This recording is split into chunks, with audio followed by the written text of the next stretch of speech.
慢点儿。来，小心，小心啊，小心。没事吧？谢谢啊。伽罗，陆姐姐。小伽罗，你还记得朕吗？参见大齐太上皇陛下。没有外人在这儿，叫他姐夫就好了。嗯，姐夫。自从他生病以来，一直闷在宫中，我实在是不忍心，就带他出来走一走。为了怕麻烦，我们就悄悄潜入你们周国。你这个大将军的夫人不会告发我们吧？当然不会。陆姐姐要是常常来大周，我高兴还来不及呢。上回慕容氏的事情多亏了你了。其实这几年我也想去齐国看你来着，可是家里的事情实在是太多了。丞相大人的事情，我早就已经听说了。因为当日两国在交战，我为了避嫌，就没敢派人前来吊唁，就连你大婚，我也没有办法送你。姐姐真是惭愧。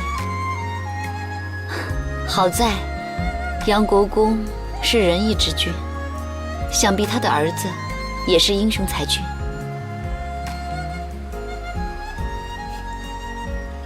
夫人，您还记得奴婢吗？这不是此坊的小算盘精吗？你现在跟着伽罗了？是，奴婢现在叫东曲。夫人，奴婢知道我们姑娘最听您的话了。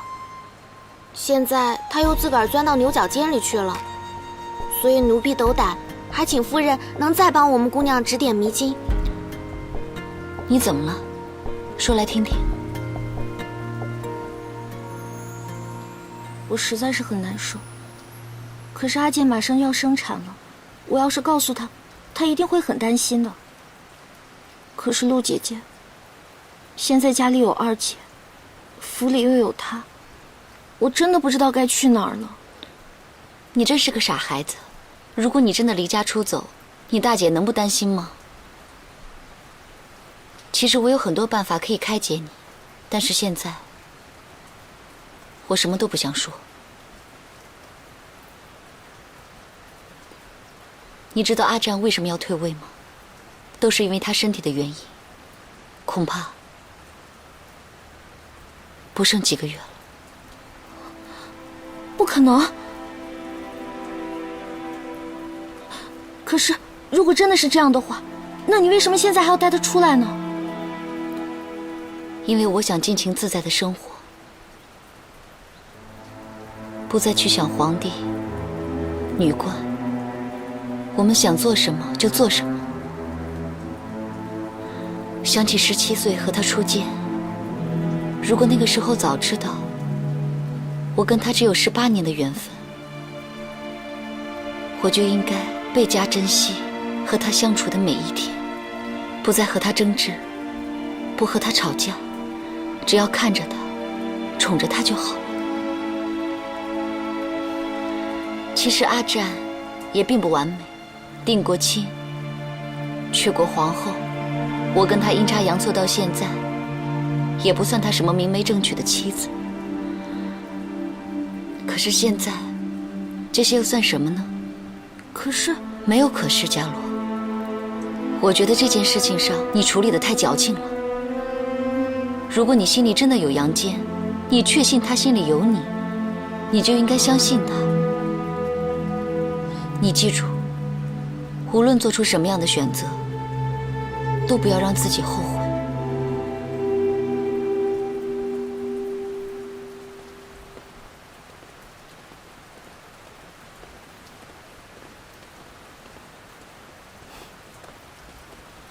老杜，咱们回京吧。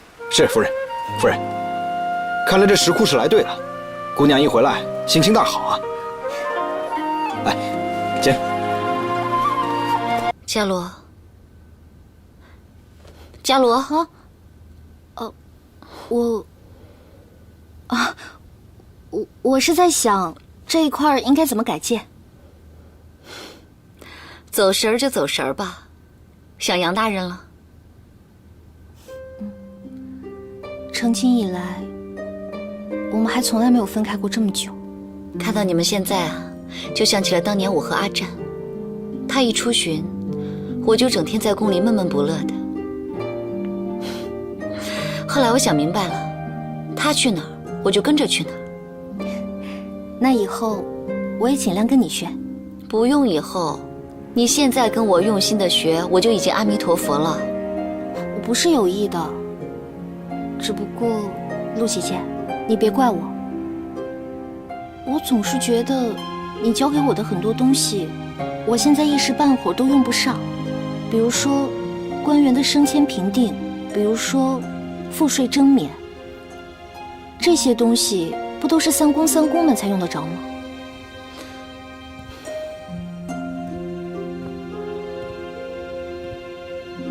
伽罗，你知道你父亲为什么当年会自裁，而同为杨大人的父亲也为柱国，至今还德高望重吗？因为父亲陷入了先帝和宇文护的争执。错。虽然你父亲有权，可是他没有兵，没有兵就没有势，怎么能与宇文护对抗呢？自从你父亲受先帝之邀回京做丞相的那一刻起，他就已经一步步进入泥陷当中。回京改任文职，就必须要削减大量的兵力，手中无兵，就不能与宇文护抗衡。远在京城，当年经营的人脉也不能善得其用。你说是因为先帝和宇文护的战争，可是杨将军呢？他手中有兵，他带着兵进了京城，难道就没有得罪宇文护吗？就因为他手中有兵，陇西郡公手中也有兵，所以才能牢牢抓住这柱国之位。宇文护到现在都对他敬之尊之。我知道你是一个好姑娘，这随你父亲。可这乱世当中，光有善良和名望是远远不够的。一个小小的随州，怎么可能成为柱国？难道你想数年之后还是儿女作乐？难道你不想除掉宇文护，为你家父家姐报仇吗？我想，可是我很害怕，我不想再看到妻人离去。害怕就必须得去面对，你别忘了，你姓独孤，你就应该面对你应该面对的一切。是。要想对付宇文护，必须兵政两全在手。杨坚已经算是名将了，可是政要呢？你们光想着救济百姓，有没有想过，可能因为全国受灾，随州独善其中，才会引起宇文护的注意？这个我没想过。以后你必须想到，因为你的对手是太师，你一定要以太师的高度去看待他，才能发现他的所图和你的不足。而且俗话说，欲越8尺，必越1丈。既然杨将军他现在是柱国，你就是女丞相，我如果只教你一些区区郡县的小道理，又有何意义？杨坚走的时候，不已经让你代管随州了吗？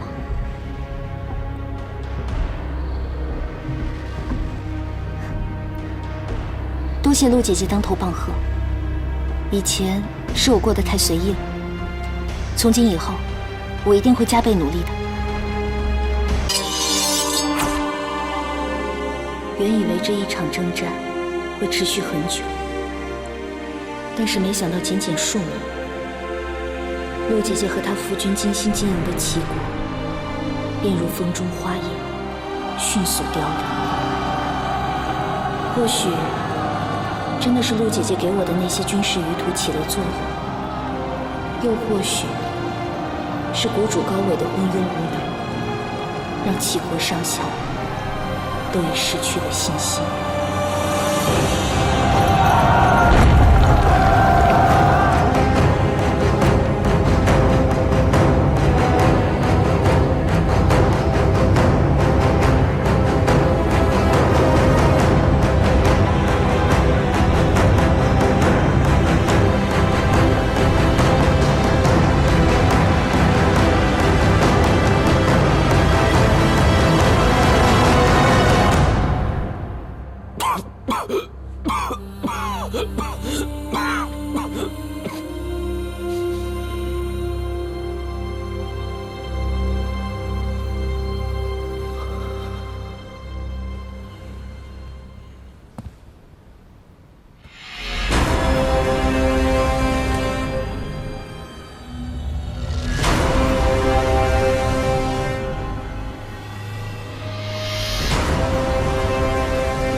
愿齐国国民皆与我大周子民一视同仁，除减不两城外，凡我大周将士，尽烧杀，尽伐树，尽抢掠，尽践踏庄稼，违者军法从事。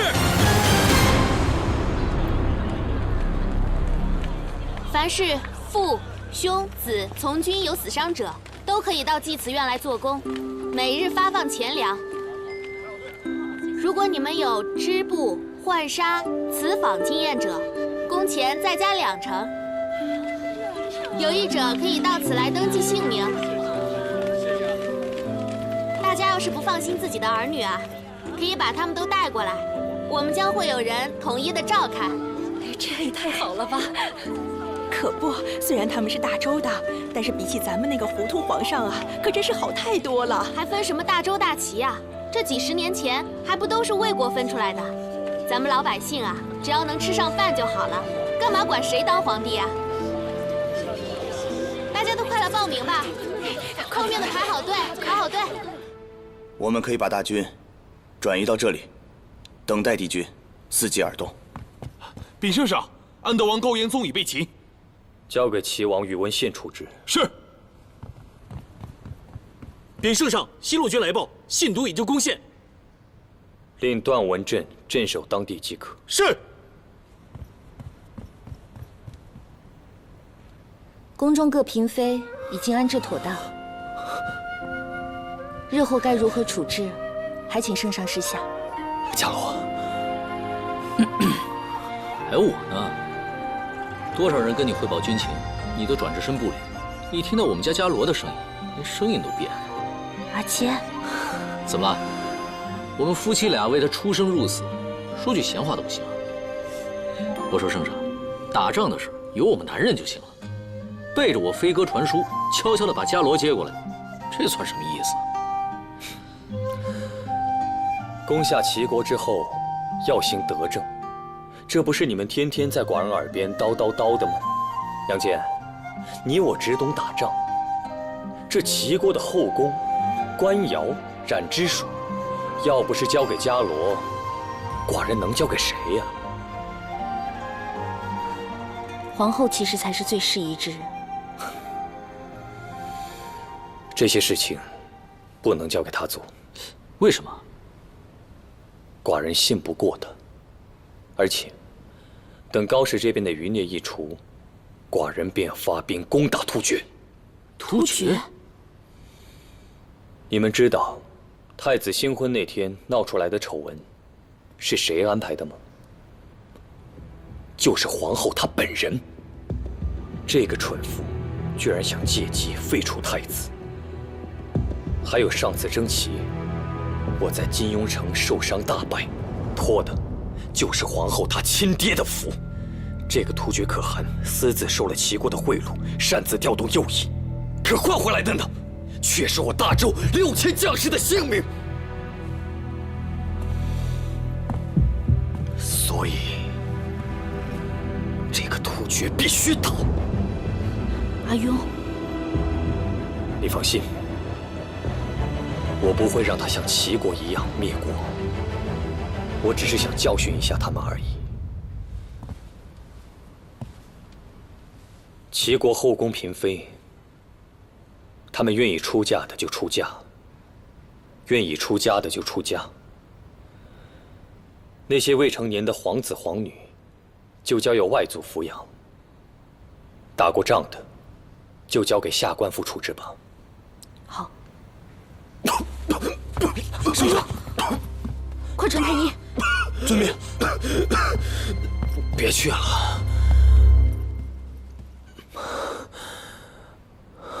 这是老毛病了，吃2颗药就好。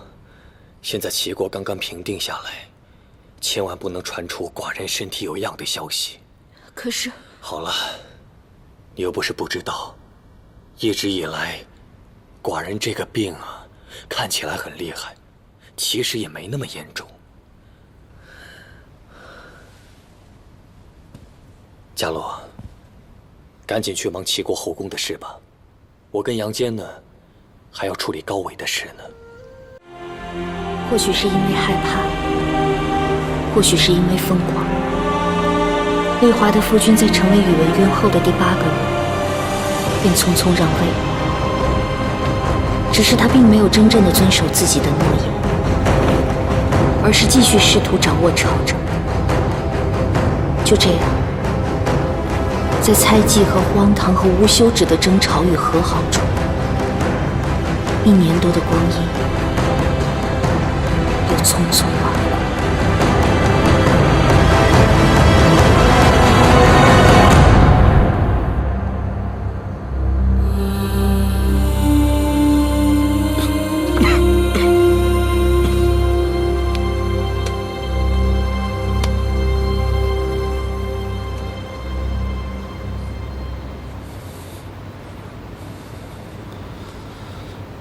丽华，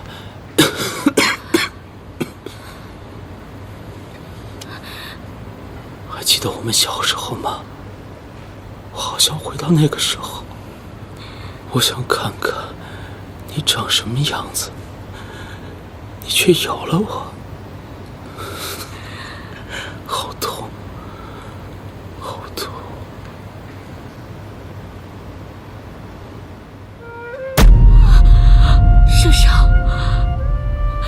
圣上！大象2年的5月，他突然毫无征兆的重病去世。当晚便有谣言传出，说这是阿坚所为，这也造成了丽华和他父亲第1次的激烈争执。风吹云动，天下雨烟1年中。此情雨水轻松，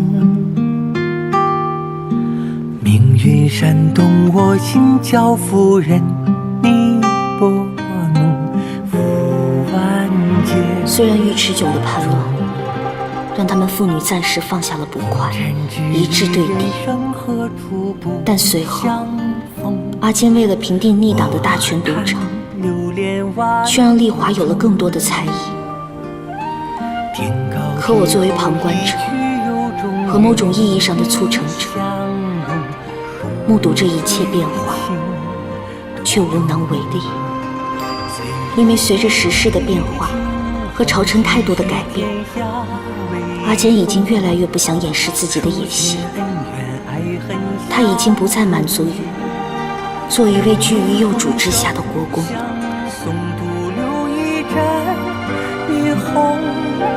陪我一场梦。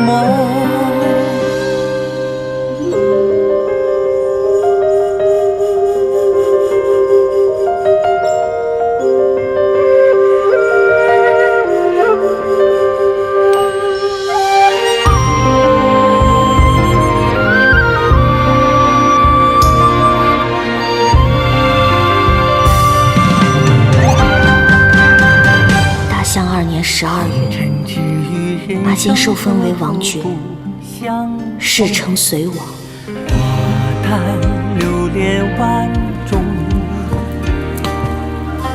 天高地厚，一曲有终，与你相拥，不会情途中。岁月提笔惊鸿，继续天下为公。臣不敢受制。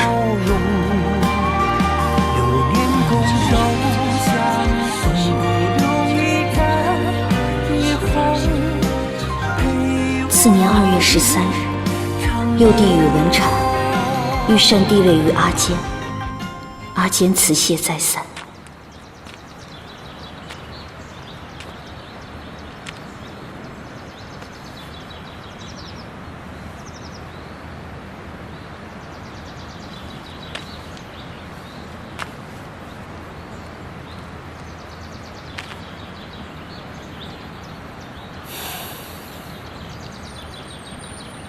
如果接受禅让，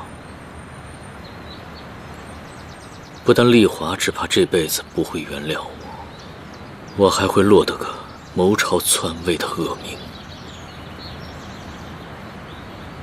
但如果不接受，我又心有不甘。伽罗，你再帮我做一回决定吧。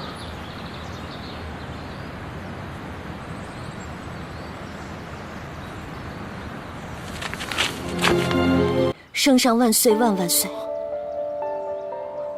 天下之道，莫非顺势而行。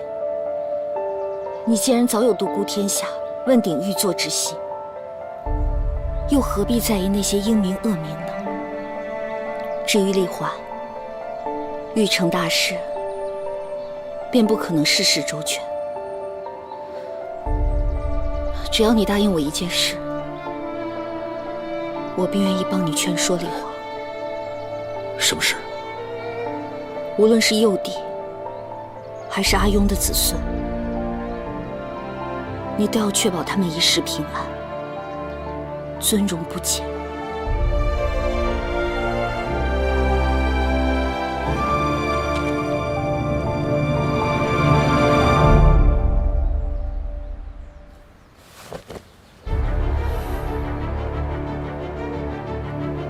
尊诺。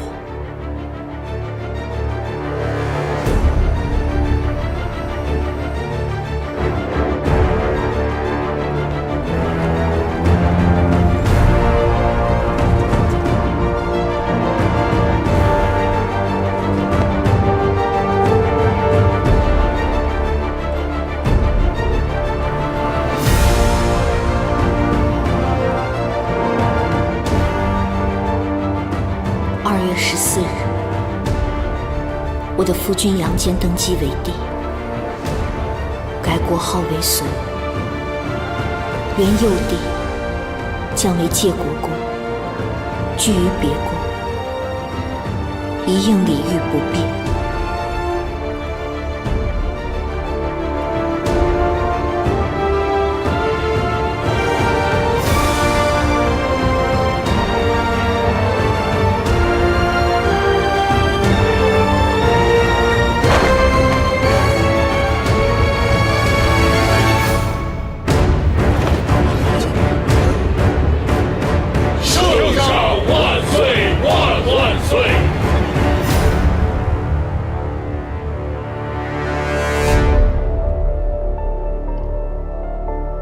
平身。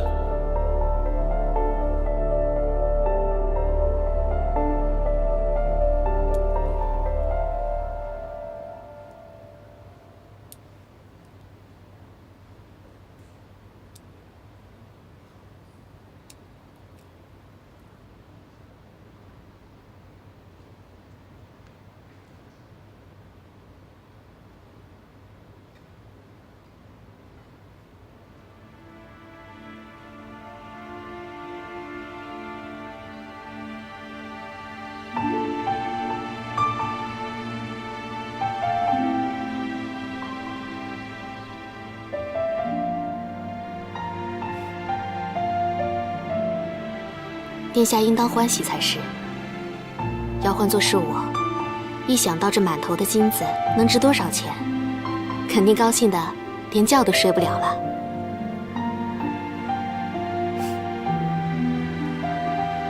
我现在当了皇后，阿勇当了太子，阿广他们也当上了亲王公主，我怎么可能不高兴呢？你就骗自己吧。说真的，我一直都想问你一句话：圣上称帝，你真的愿意吗？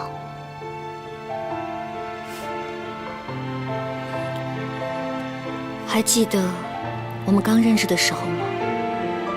那个时候，你只是个见钱眼开的小丫头，我也只是一个为了婚事不遂就要死要活的蠢姑娘。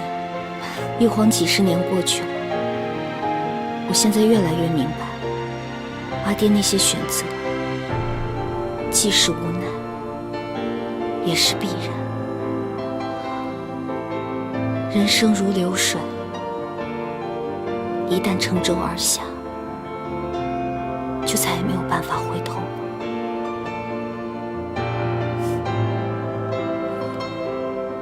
圣上到！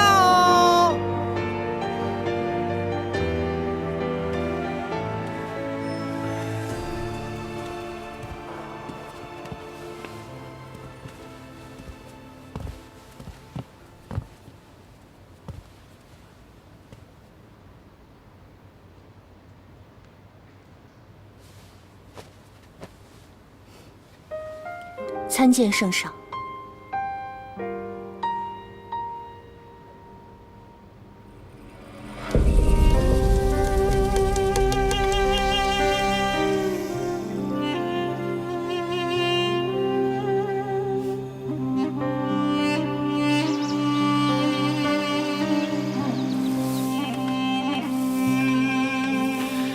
风吹乱雨滴，也吹乱我的心。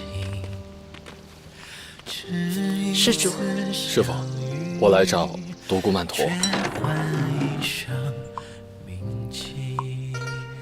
为君一生情，是爱你的宿命。封存了回忆，今生只愿为你。二姐，弟弟来接你回家了。有我的心，还你是传奇。那塞外的风雨繁华上，不经意辗转一生，回头看着风景，始终为你的。哪怕爱你世间梦一冷，任陪你浪迹一生。那是什么字啊？怎么又有新皇帝登基啊？宇文邕的儿子去世了？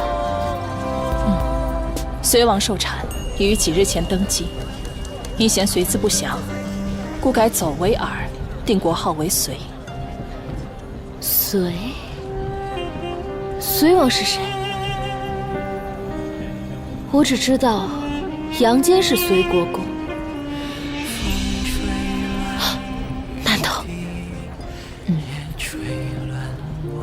圣上爱重皇后，所以推恩于皇后母族。独孤家的男子皆得了国公及大将军高位，皇后还特意向圣上为你求情，所以这次我们才能把你接出寺来。夫人，你一会儿要好好梳洗。皇后在凤仪殿备了私宴，就是想和兄姐好好叙旧。我不去。夫人，你在寺里修行了这么久，怎么还是没有清醒啊？你的妹妹现在是皇后，圣上不单让她参政，还让宫中称她夫妇为二圣。现在你和她相比，就像是阳光下的一粒尘埃。你要是再这样继续和她作对下去，那就是在自寻死路。夫人，你怎么样也要为你的儿子想想吧。皇后这次能放你出来，不过是念着姐妹血缘一场。如果你再次触怒圣上，想必连唐国公也会忘了你这个亲生母亲了。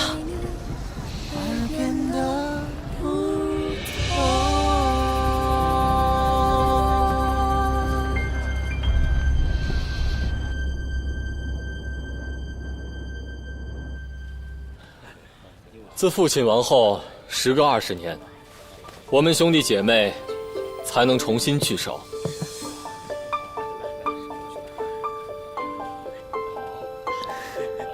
怎么不见皇后呢？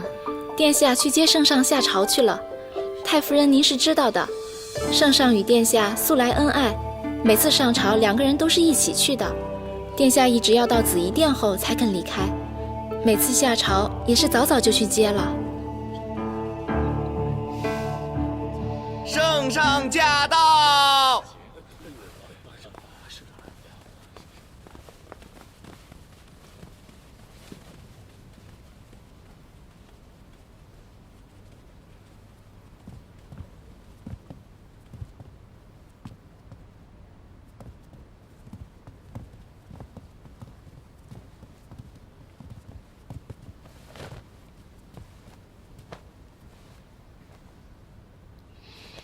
参见圣上，参见皇后。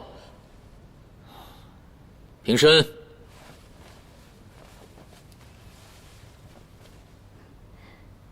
大哥，你们一会儿赶紧尝尝刚进贡上来的葡萄酒。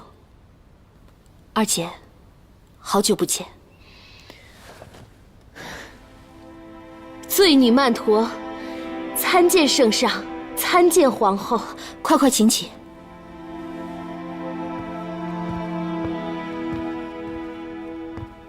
殿下，请听臣妾把话说完。这些年，臣妾一直在寺中潜心修佛，闲暇之余，也会回想起那些陈年旧事。臣妾虽然野性独孤，可一直自卑于自己庶出的身份，才会心生妒忌，一次次作茧自缚。幸好圣上和殿下一直对臣妾宽宏大量，才苟活至今。如今，臣妾已经大彻大悟，不求圣上和殿下的原谅，只愿回到寺中，为先夫祈求冥福。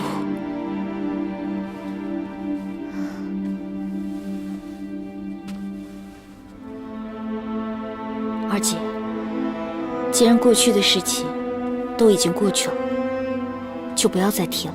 是啊，你要是修行，在国公府里面设一个小佛堂就是了，干嘛还要回寺里呢？那个地方那么清苦，待久了肯定对身子不好。可是我已经习惯了。大家都先下去坐吧。而且，你就听我的吧，就在国公府里啊住着吧。有一个人，你肯定很想见到他。唐国公到！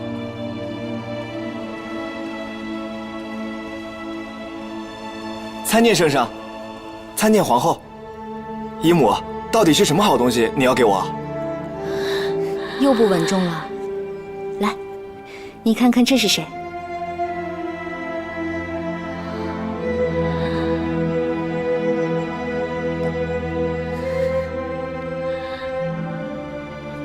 娘，月儿，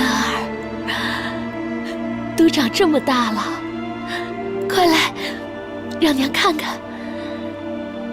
你多陪你娘聊聊天，以后啊，你娘就可以一直在国公府里陪着你了。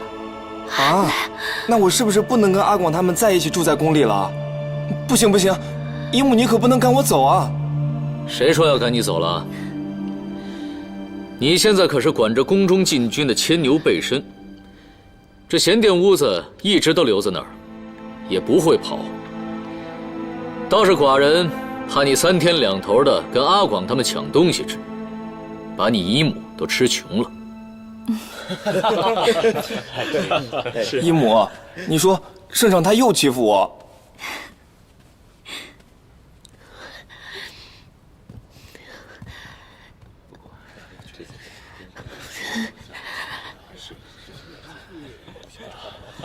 对，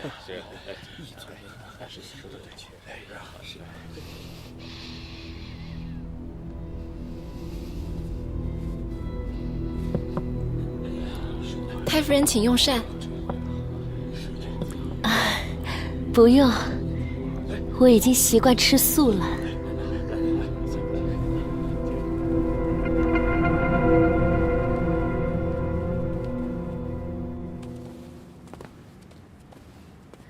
二姐，回到国公府之后，一有时间，就来宫里多陪陪妹妹吧。好，你看这宫里啊，我也没人陪我说话。你觉得他是真变了，还是只是做做样子？不好说。不过他以前认错的时候，多半会含着眼泪，月儿真的很楚楚可怜的，边说边瞧着圣上您。可今天他一直低眉顺眼的，一直连头都没有抬。找个人进唐国公府，悄悄监视他。遵旨。怎么？觉得寡人对以前的未婚妻都如此提防，实在太狠心了吧？臣不敢。只有做了九五之尊，才知道皇权是个多么可怕的东西。在他面前，烈华和我20几年的父女情谊，都因为几句谣言，全部险些化为泡影。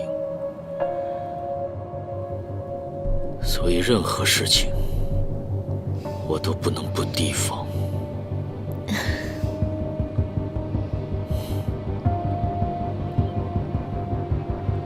我先走了。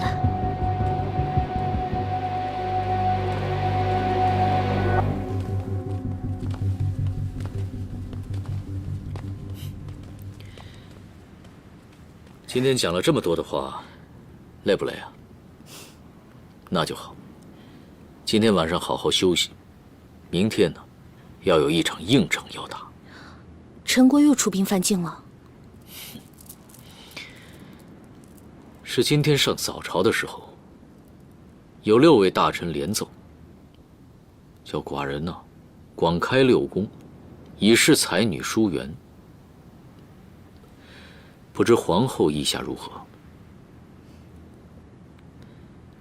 你敢？为夫当然不敢了。所以明天早朝，寡人就说自个儿年纪老迈，皇子众多，所以还要多谢重卿美意了。只是不知道大臣们听了这些话之后，会不会在背后里嘲笑寡人已经雄风不在了？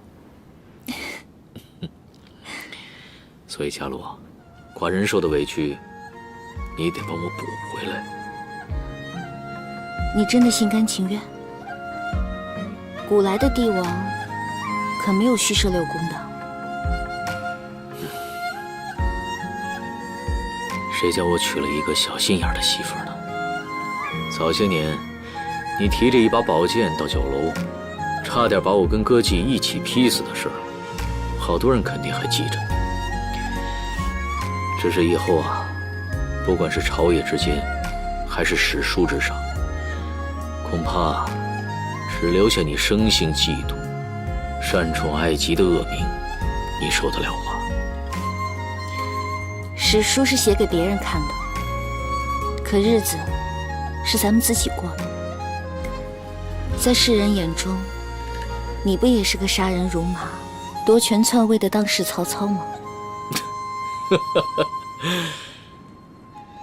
看来我们2个还真是绝配啊！